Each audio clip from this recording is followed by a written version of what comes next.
Donado 1601 apartment building by ESHH Arquitectura in Buenos Aires, Argentina. The project is located in an area that has been undergoing a process of transformation and consolidation in recent years.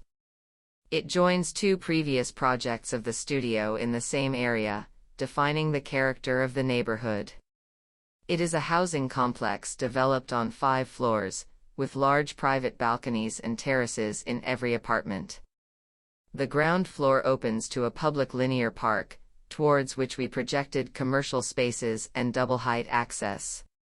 Inside the building, there is a courtyard that helps incorporate plants in every floor, and a garden that is a green open view for the apartments of the back.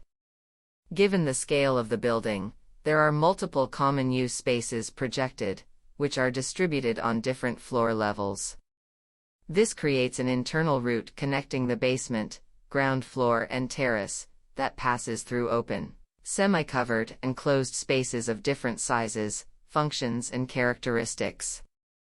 The project is located on an atypical lot with access from 2 streets, the main facade due to its size and relation to the linear park, and the second facade over a side street of smaller scale.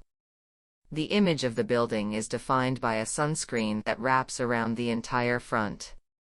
This responds to the need for control on the west facade and also provides privacy to the views of the interiors from the street, while providing transparency and permeability.